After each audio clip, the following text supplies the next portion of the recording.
Take on me.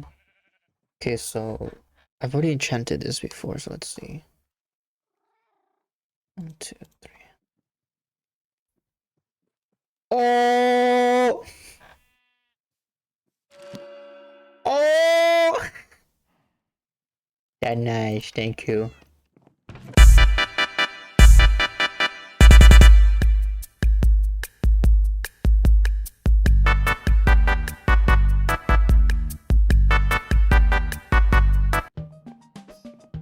Hi, and welcome back to another week of on my buddy's server. I think it's like week 5 now since I've been on here. You may have noticed we have walls now. I took some time to get some cobblestone, deep slate cobblestone, and decided to build up some walls right here. The parts with the torches, I thought, it'd be nice with the windows. It looked really nice. Like I really like where this design is going. It's really cool. I also got diamond stuff.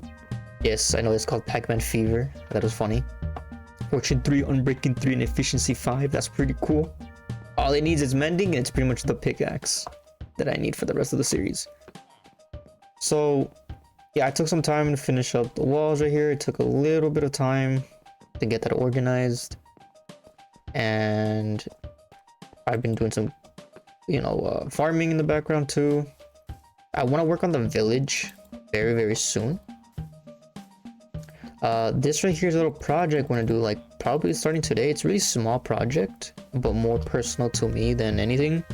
So we're probably gonna focus on that right now. However, I did want to at some point, I'd probably do this maybe in oh, it's raining now.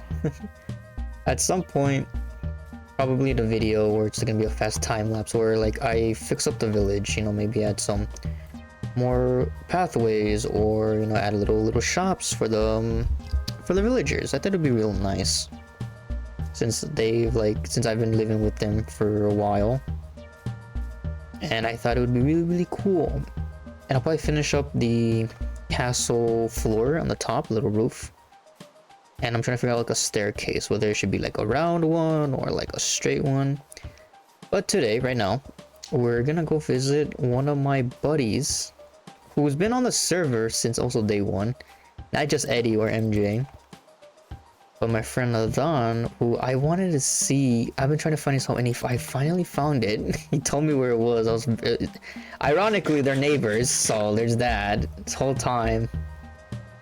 And I just want to see, like, his home, like what he is building. He has cactus. Oh, I might take some actually.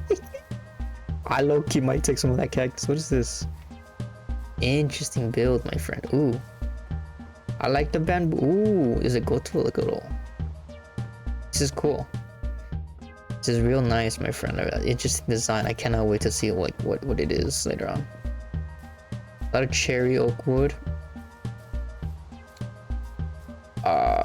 Real quick, just gonna borrow some of these. Just gonna. Thanks, bud. I appreciate you. Nobody tell them. Anyways. Cool. Oh, birch. Look at that.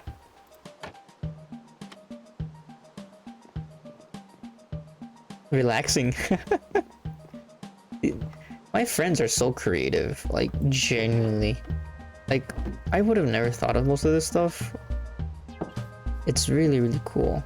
Look at my man's already got a pot here. Look at that nice little garden. Look at the relaxation. Even though it's raining. Spruce. Was it dark or spruce? Oh, wow. This is nice, my friend. A little pool. Is there a secret entrance? Secret tunnel. Oh, is that glass?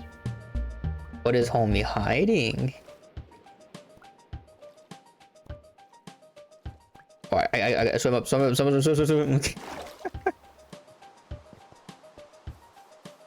Oh, acacia. Oh, this is cool. Very cool. Good use of the barrels. Look at my man's having a storage system. Look what? Who let this man cook? Oh my god, this is cool. I feel like this is adding up to something. This is cool. This is really cool, man. Awesome work, dude. Awesome, awesome work. Very, very cool. What's this? Cool. Making it out of mud. Wanna know how well I made it? It won't. He wanna know how well I make it? We won't know. Cool. Also, these are gonna be made out of mud. Little community here. Oh, it's in like a little store. This is abandoned. How did that guy get up there? Oh, actually, I think he's here. I'll give him a little. Hold on, bud. I got you. You just no, come on. A little bit of a push. There you go. Come on there, bud. Come on. Don't.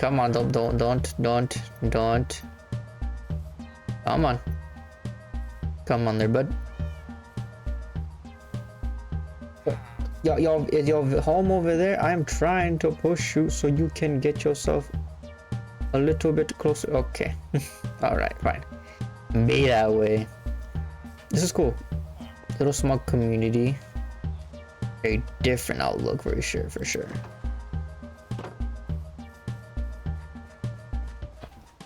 That's a big house. Sheep. Very cool. It's working like a little bit more. I guess realism. I want to know what's that. I feel like I'm just having look at a lot of cows. Man, y'all got farms going on. Man, I'm behind. Man. Cool paintings. I know that the texture pack added like different paintings recently, so that's really cool. Really cool. Ooh, is this like a museum? Nice. Oh, signage. Oh wait, is this actually like a small museum? That's very cool. He's making a museum. This is cool. Look at the amount of beautiful art on there. It's awesome. Really awesome.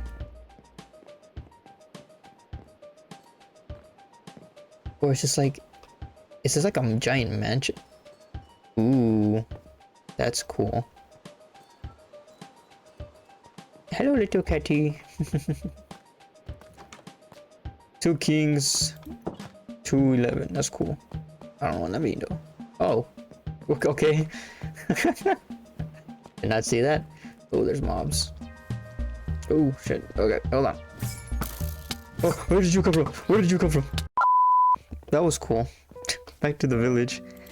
I do want to work on a little like thing for the village. I want to get my villagers like, you know, set up and all that stuff rather than like be worried about the nighttime. So I've been putting a lot of torches around like low key. I don't know why the iron golem's way over there. He's just doing his thing. I do want to work on getting some farms ready to go. Maybe some like a redstone-ish kind of farms. I'm not the best at redstone. I'll let you know right now. It's mostly gonna be like something from the YouTubes that's just like, I have this idea, this is how it works, and I'll be like, okay, and I'll probably give credit where credit's due, to be straight up honest. Unless there's like other reasons, or like I come up with something and I'll talk about it. So you may have noticed that I mentioned it right in the beginning. There was this little building right here, little small thing. I thought it'd be real nice, and this is really inspired from like Rendog's like early Minecraft days. If you guys don't know who Rendog is, he is a very one of my favorite Minecraft YouTubers, and a long time ago in his survival series, his solo survival series, he made a little sort of like statue for someone really close to him. And I thought at the time that was really cool because he told little stories about her. I think it was her grandma, if I remember.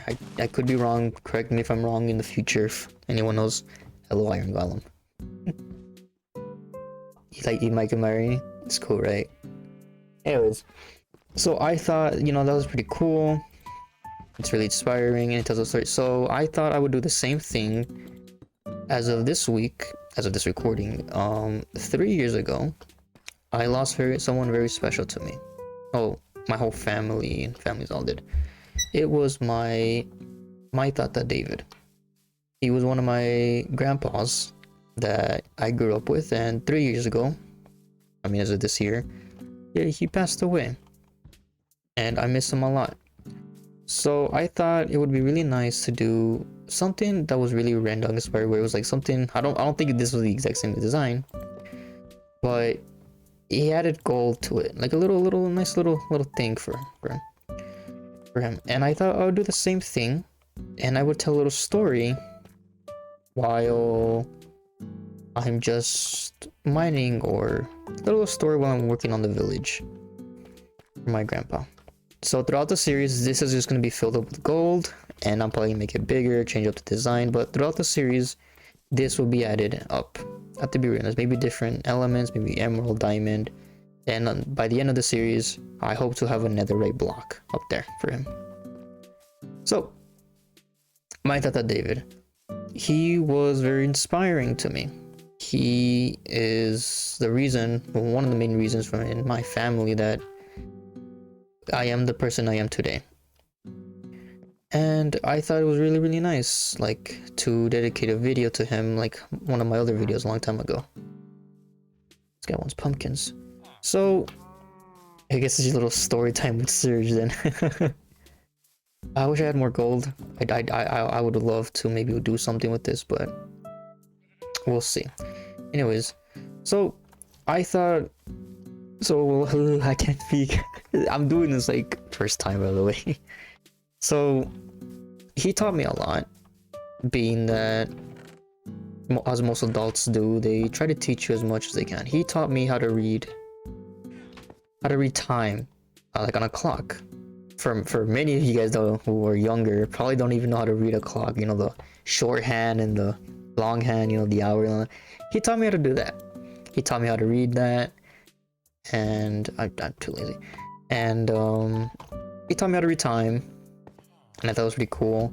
He taught me business, as in like, how do I say it? If a person works for so and so, they should get paid for so and so. For example, being, you know, little small examples like that, or another one being like, oh, if I provide you with something, I will provide something else. So one of my favorite things that my grandpa used to do a lot, he would tell stories. He loved to tell stories. He always loved to tell stories, either stories that like we've already known for like a long time, or they're just coming out there. Stories that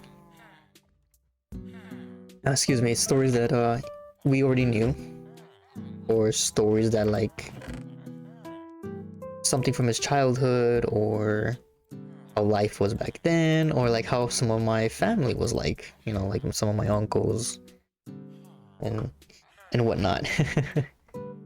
And it was really, really fun.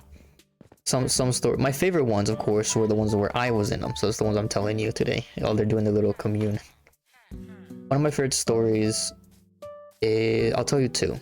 So one of them was the time I got one of my favorite games in the world. I was just related to my grandpa. I'll get to it. So for many of you that don't know this, a lot of you guys don't know this, one of my favorite games in the world is Mario and Luigi's Bowser's Inside Story. You may have noticed throughout the videos, I kind of played those songs a lot. I'm a big Nintendo fan. I love playing Nintendo. I've never really not like Nintendo, as you can say. Like I'm a big Nintendo fan, and I've always enjoyed it. So at the time, back in, what was the year? Was it 2000? Let's see. I think it was 2009 when Bowser's Story came out, right? Yes, 2009. Oh, we're about to hit in February 11th. It's 2009. Yeah, I remember now. I was around 7 years old. If I can remember, 7, I believe, when the game came out. So at the time, I thought to myself, "Oh, this is a really cool game. It looks fun." You know, I was at the age where like I wasn't sure like so and so games and what and all that stuff. So I decided I needed to buy that game. But of course, games back then, you know, well, now they're still pretty expensive, but like for a kid, buying a game was like, this is gonna be my one and only for a good amount of time. I wasn't completely rich, but like when I got a game, I stuck to that game. I stayed with it, and once I beat it, it was like, okay, the game's done. I might do it again. I might beat it again. I might have to start over and beat it again. Maybe go for the 100%. You know, stuff like that. So when I heard this game was coming out, or just seeing it at the my local Walmart, I was like, ooh, I gotta get this game. So what I did my best. I did a lot of chores around the house to, how do I say it? To raise some money. Now a lot of my family did help me out. You know, a little bit like, oh, here's a few dollars, or you know, go ahead and throw away the trash, and I'll provide you with like $1 or $2. You know, at the time it was like, oh, $1, that's a lot for me. You know, I was saving up. So when my tata David, he decided to do something for me. He was like, okay, where he lived was very, very different from a usual house. And it was more like he had a rancho, pretty much you can say. And in the back he had his, you know, his garage and his workshop. So every time I would be over, you know, like hanging out with my grandpa, he would ask me like, mijo, if you give me a beer, I'll give you $1. And I thought to myself, okay, that's pretty simple. So I would go outside, go all the way in the back, grab a beer from his garage, come back, and you know, give him the beer. Now at the time, you know, as a little kid, traveling between seemed like a journey. It was a journey pretty much for me. It was like a little adventure. I need to get the drink from my grandpa, you know. And he would provide me $1. So it'll be another couple of days and be like, oh, bring me another drink and I'll give you $1. So I'll do the same thing again.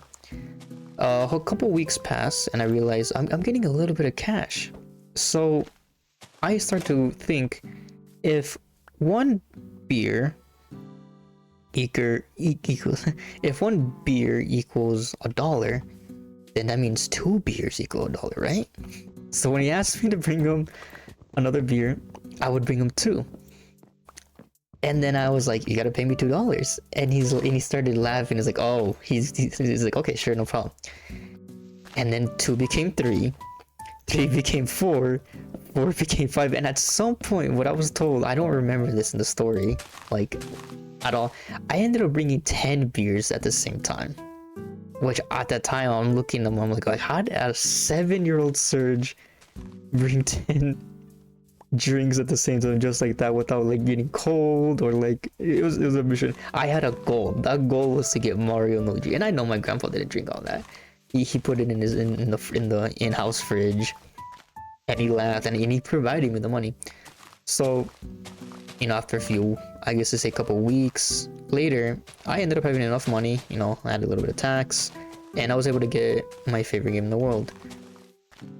And I'll never forget that he helped me pretty much learn about a little bit of, like, you work hard enough, or you work, you know, you're provided with, you're provided with money. I guess you could say it was a little job for me, little small thing.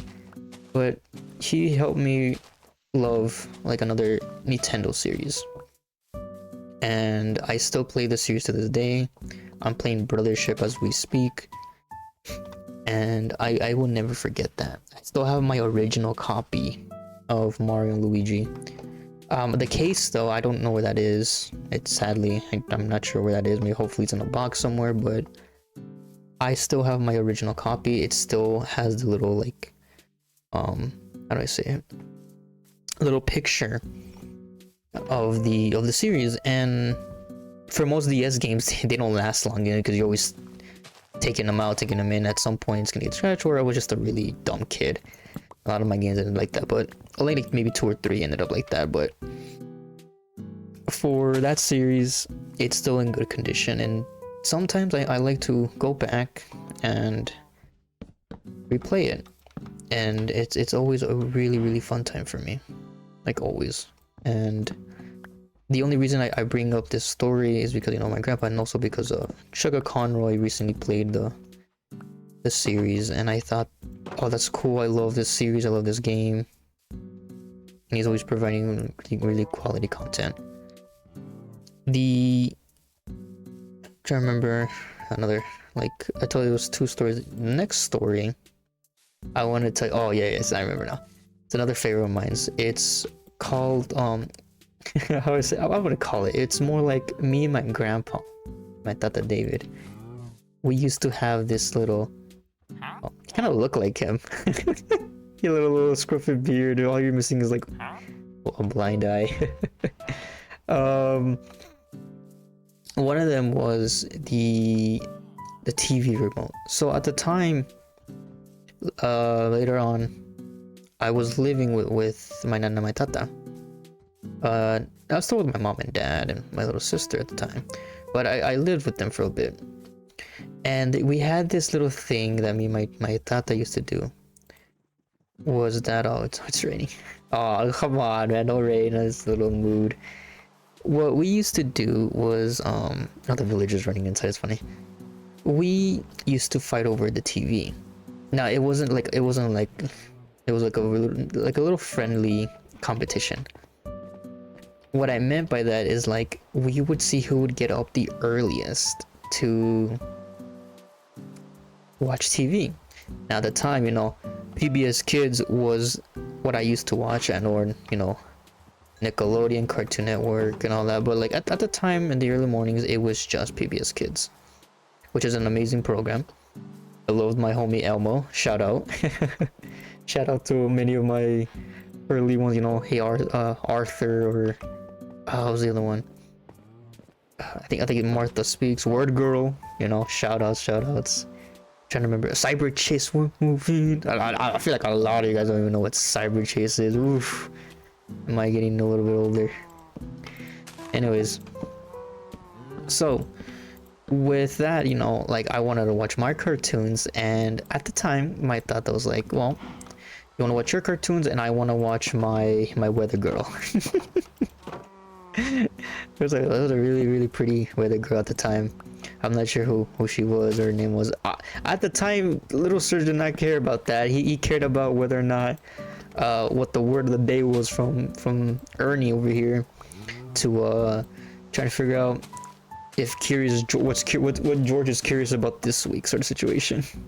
I'm at the movies, cause so we would always like try to like see who would get up early. At some point, I was up at 4 in the morning. I got up at 4 a.m. I don't even do that now. I don't even want to do that now. Just so I can get the remote, sit in the living room, and just wait for my grandpa to get up so I could show him, like, oh, I got the TV first. And sometimes he would be up earlier than me just to show off that I'm watching the news first, and all that. It was a really fun competition. At one point, I remember I hid the remote underneath the couch. So he woke up early and he was looking for the remote. Like, where the hell is the remote? And I remember I walked in there like all casual, like I'm the big dog over here. Sorry, I'm sheep. And I just pulled the remote out of the couch and I looked at it. It was like, time to watch some Sesame Street. and I remember he looked at me and he was like, oh my god, this kid. And it was really funny. And then there was another one where I took the remote to school. That's how petty and that's how hard this competition went. Is that to the point where I started taking this remote to the school, and there was no need to. And they spent all day. I remember being told when I got home, They were looking for them all day. They can't find it, and I just pulled it out of my backpack. It's like time to watch cartoons, and they're like, "What is this? What is he doing? What is he doing?" It was really really funny. They laughed, and of course, and all that, and it was all for fun. No one really got hurt or like nothing like that. But it's one of my fond memories with my Tata David. And throughout the years, I would do my best to come see him. He would retell stories about his childhood. There's other ones where he would give me a little bit of life advice, telling me, it's good to go to college, get an education. And I did go to college. I got an education. I got 2 degrees out of it. I'm really happy with myself. I'm proud of myself, I should say, that I had the opportunity to even go to school, thanks to my family and all that. And my Tata David pretty much pushing me to be like, you gotta go to school, like get yourself that free education that's provided.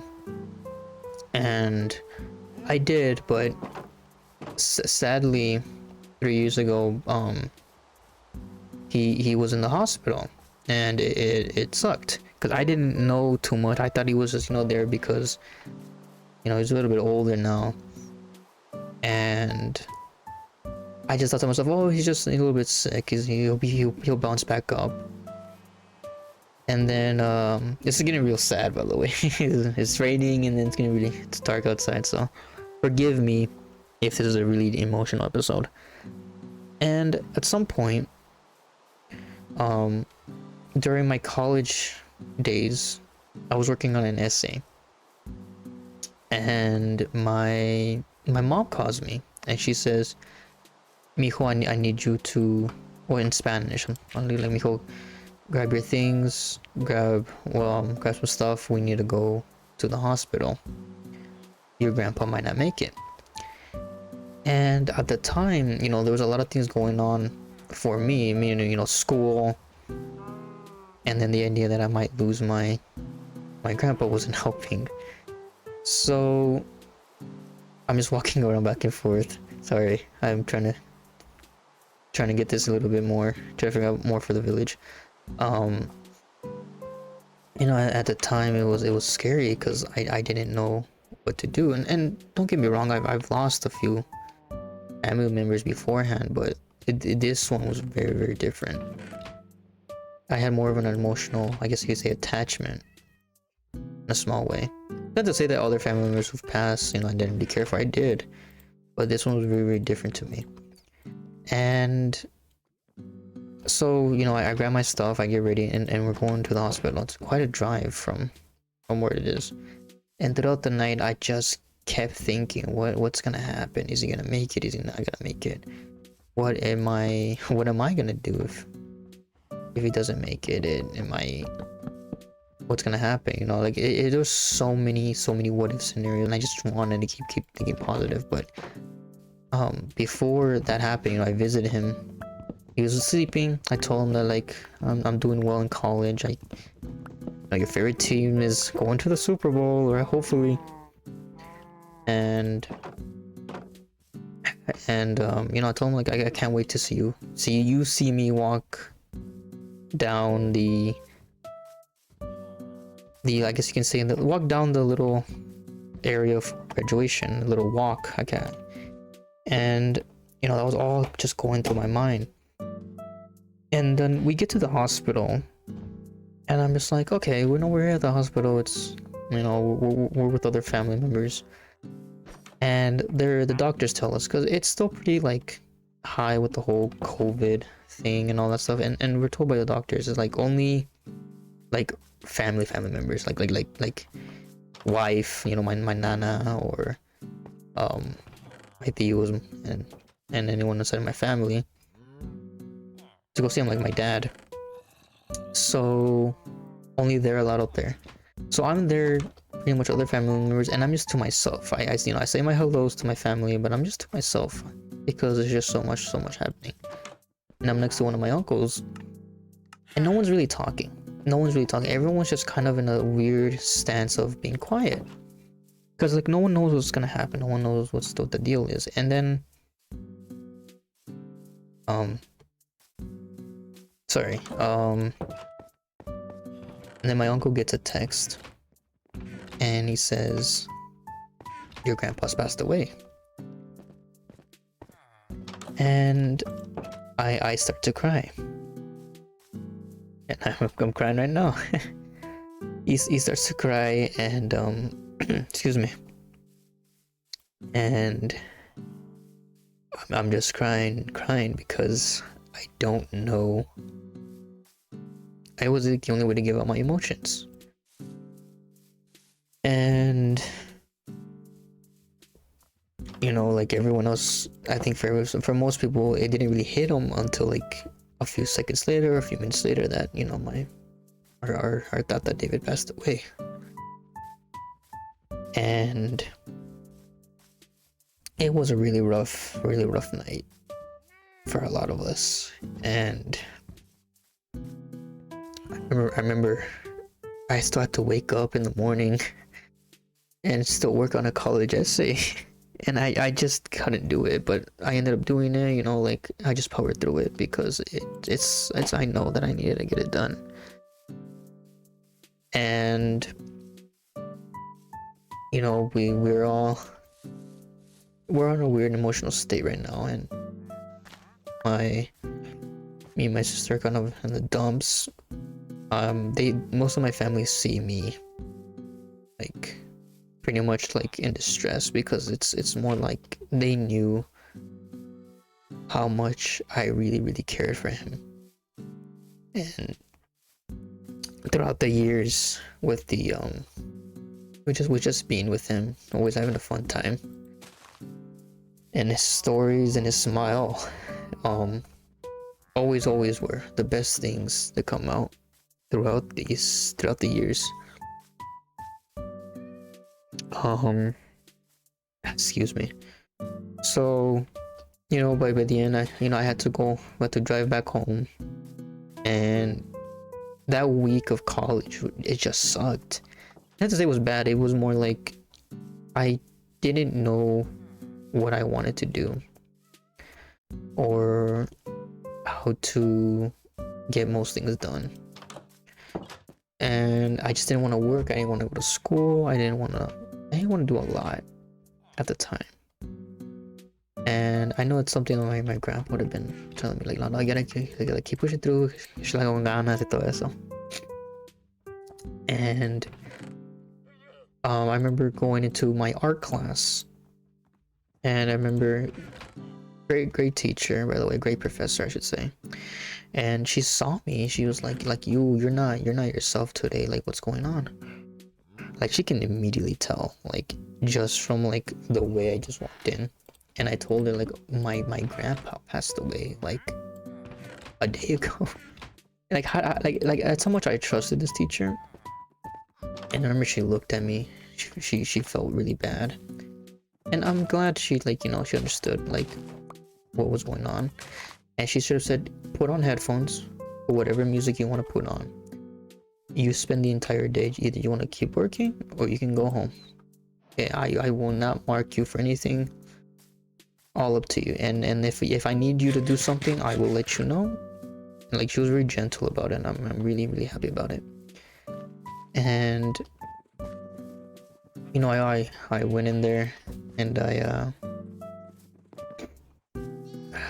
just started getting to work. And one of my pieces that I was working on was charcoal, the charcoal piece, and it was probably one of the best pieces I've ever made, just because of how emotional I was. And even the teacher saw, like, he's putting a lot of raw energy, like a lot of raw emotions into this, and it was a lot. So I'm not in the best of moods. I'm sad, you know, my grandpa passing and all that. It's heartbreaking, even to this day. It's even though it's been 3 years, I've yet to forget him. I still remember his fun little stories that he told and whatnots and all that. And I will never forgive him. I forgive him. I will never forget him, because he was great. And then you know, a few weeks later pass, and I get a message. Well, I'm told, more like I'm told, it was more like, hey, we would like you to help move his casket. And you know, it was an honor to pretty much being told that, like, from family members. He could have picked anybody else. They could have picked a stronger cousin, you know, like someone who's much more built to help carry the casket, or you know that. But they asked me, and to help out, you know, with everyone else, and it was a big honor. So when the day came to carry him, we made a little. My tata always made jokes, and we made a little joke with him. And he was like, "We're like, damn, tata, you gained some weight," and we all laughed a little bit because don't get me wrong, guys, the casket's pretty heavy. It may not seem like it, but that thing heavy. So, you know, the day of the funeral comes, and you know, we do our thing, funeral, and it's a lot, you know. There's a lot of emotions still, especially for my nana. And yeah, I when I was carrying him, all I did was like shed a tear because it still hurt. And I remember just thinking, like, it's literally just like that scene from Captain America where he's carrying Peggy like in the coffin. And I thought to myself, that like, oh, that's just pretty funny, you know. So this is going on for a good while. It's only been 40 minutes. I'm so sorry. So by the time my college graduation came, I had a little pin of my Tata David with his face on it. A little pin because it was given to me by a wedding from my uncle. It was really nice. Really nice gesture. And I thought, I want him to be there for my graduation. And I remember, you know, doing my best to get my credits and all that stuff so I can graduate college. And, you know, I did. And the day of, you know, my college graduation, I remember I went in there, put on my gown and all that stuff. And I remember putting on my pin. I was at home. I put on my pin. And I remember my mom seeing me, my family look at me like he would have been proud. I'm gonna tear up again. And I know he's proud of me. He's proud of how far I've come. And sometimes I wish he was still around to let me know, like, what kind of advice he can give me as of right now. No, like, what if he has said if I didn't go to college? Or like, what if he has said if, you know, when I did graduate, like what would he have said? And I remember going to when we were walking to get my degree, excuse me, there was one of the deans, or one of the higher ups, you know. We were shaking hands and all that stuff, you know. It's what happens in graduation, you know. You shake hands with the professors, some of the professors, or the deans higher up, and they'll be like, you know, saying congratulations. One of them stopped me, and my phone's going off, sorry. And how to say it? One of the deans stops me, and he's like, may I ask who that is? And I said, this is my grandpa. This is my grandpa, you know, he passed a while back. And I'm just telling this to a random stranger, you know, someone I've never met, someone I've never seen on campus, pretty much. And he smiled, and he told me he would have been proud. And pretty much saying that he is proud of you, that you pretty much did this.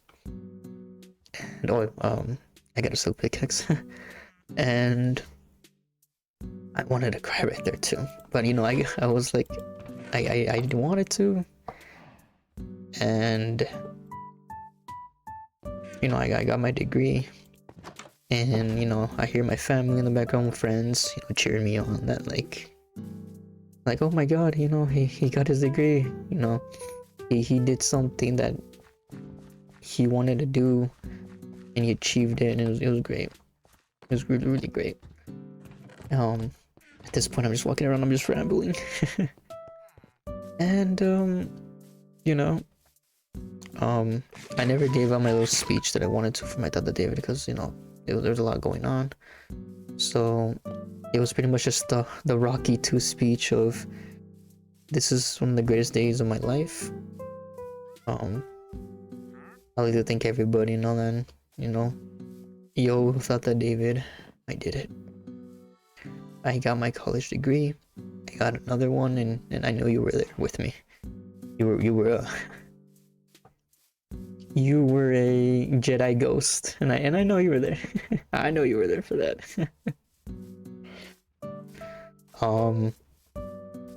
But yeah, that's a little something for my Tata David. Throughout the series, this will get much more bigger. I would like to end it here. I'm gonna go do some off camera mining or work on the little village, maybe the little thank you guys for watching this video. I know this is another long video, and are you guys enjoying it long? Like, have you made it this far? Let me know. Anyways guys, thank you so much for watching. I will see you about the next video. Maybe we'll go back to the nether. We need to find a fortress. I'm still seeing about that, or we'll get another someone on here, talk to, or something. Anyways guys, thank you so much for watching. I hope you all have a wonderful day, and I will see you next week, probably with another video, an updated one. So yeah, catch you around. See you guys then.